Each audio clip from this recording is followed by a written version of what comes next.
जीवन पाबे दीदीवो, जीवन पाबे भैया का, जीवन पाबे दीदीवो, जीवन पाबे भैया का, अनंत जीवन पाबे दीदीवो, यीशु मसीह के वचन का।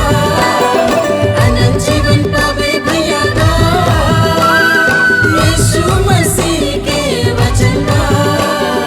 जीवन पाबे दीदीवो, जीवन पाबे भैया का, जीवन पाबे दीदीवो, जीवन पाबे भैया का।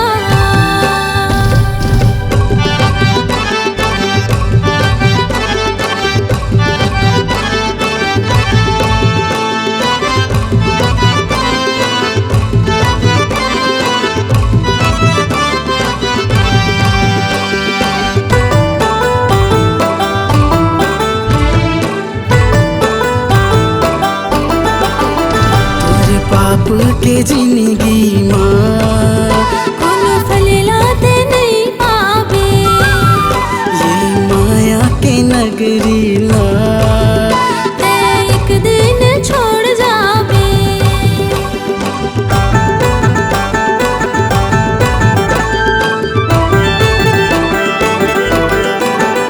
तोरे पाप के जिंदगी माँ कोनो फल लाते नहीं पावे, ये माया के नगरी ला ते एक दिन छोड़ जावे।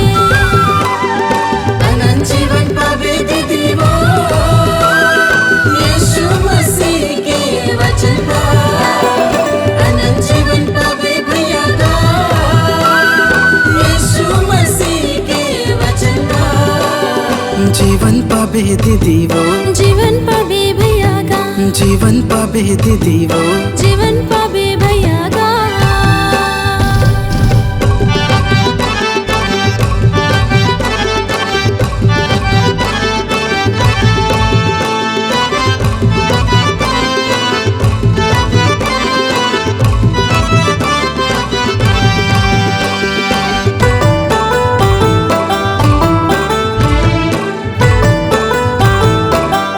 तोरे मन ला कठोर जन कर तुला यीशु बुलावत है, कलिसिया माँ के दे ते आनंद में भर जावे।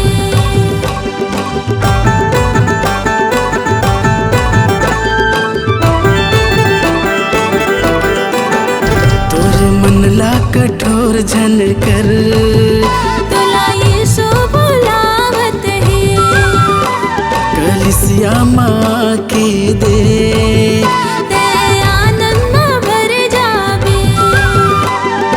अनंत जीवन पाबे दीदीवो, यीशु मसीह के वचन का।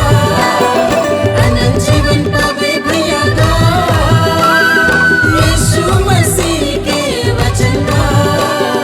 जीवन पाबे दीदीवो, जीवन पाबे भैया का, जीवन पाबे दीदीवो, जीवन पाबे भैया का, जीवन पाबे दीदीवो, जीवन पाबे भैया का, जीवन पाबे दीदीवो, जीवन